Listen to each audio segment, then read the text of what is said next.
அதிகாரிகள் மட்டத்தில் இதெல்லாம் நடந்துட்டு இருக்கு. இத ஆட்சியாளர்களின் தவறாவே நம்ம அதிகாரிகளுக்கு தன்னாட்சி அதிகாரம் இருக்கா? தான் தோண்டித்தனமா பண்ண முடியுமா? இல்ல இந்த அதிகாரிகளுக்குள்ளார ஒரு ஆர்எஸ்எஸ் ஊடுருவல், அதே போல ஒரு இந்துத்துவ ஊடுருவல் இருக்குன்றத திமுகவின் கூட்டணி கட்சி தலைவர் திரு வேல்முருகன் சொல்றாரு, திருமாவளவன் சொல்றாரு. திருமாவளவன் பார்ட்டியில இருக்கக்கூடிய விடுதலை சிறுத்தைகள் கட்சியில நிறைய பேர் சொல்றாங்க. இதுல அதிகாரிகள்ல நிறைய பேர் ஆர்எஸ்எஸ் இருக்காங்களே.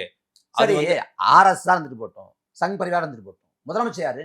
முதலமைச்சர் ஆர்எஸ்எஸ் இல்ல திராவிட மாடல்? இல்ல அவரு ஆர்எஸ்எஸ்க்கு நேர் எதிரான. அப்ப உன் கையில அதிகாரம் இருக்குல்ல. யார் ஆர்எஸ்எஸ்? திருப்பூர்ல உரிமொழி எடுக்கிறப்ப கம்யூனிஸ்ட் கட்சியோட கூட்டத்துல கோட்சேன்னு பேரை சொல்லாத அப்படின்னு ஒரு காவல்துறை அதிகாரி சொல்றாரு. அந்த காவல்துறை அதிகாரி மீது எடுக்கப்பட்ட நடவடிக்கை என்ன? என்ன எடுத்தீங்க? இந்த ஆர்எஸ்எஸ் யாரா செயல்படுறா? அவங்கள என்ன பண்ணீங்க? அவங்க மீது எடுக்கப்பட்ட துறை சார்ந்த நடவடிக்கை என்ன? அதிகாரம் உங்க கையில இருக்குங்க. அவன் ஆர்எஸ்எஸ் இருந்தானே, யாரா இருந்தானே, நடவடிக்கை உட்படுத்து, அவனை வேலை வாங்கு, கட்டுப்படுத்து, ஒழுங்கு கொண்டு வா. அதை கொண்டு வர முடியலன்னா நீ எதுக்கு முதலமைச்சா இருக்க? ஆர்எஸ் வந்துச்சு, அவன் வந்துட்டான், இவன் வந்துட்டான், முதலமைச்சரையும் தானே.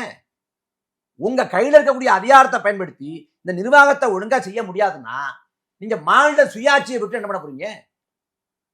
கையில இருக்கக்கூடிய அதிகாரத்தை சரியா பயன்படுத்த முடியல, இந்த மாநில சுயாட்சியை விட்டு என்ன கிழிக்க போறீங்க?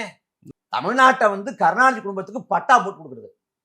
கருணாநிதி ஆண்டாரு, ஸ்டாலின் ஆண்டு கொண்டிருக்காரு, உதயநிதி துணை முதலமைச்சா இருக்காரு, நாளைக்கு இன்பநிதியும் வருது. அவரு இல்ல, எங்க இருக்காரு? எங்கேயும் இல்ல. கலைஞர் தொலைக்காட்சியில இன்பநிதி பொறுப்புல இருக்காரு. சரி, இருந்துட்டு அவங்க நிறுவனம், அவங்க தனியார் நிறுவனம். அதான் அது அவங்களோட நிறுவனம், அவங்க பொறுப்புல வரல, எனக்கு பிரச்சனை கிடையாது. ஆனா திமுக கட்சியே குடும்ப நிறுவனம் போல நடத்துறாங்கல்ல.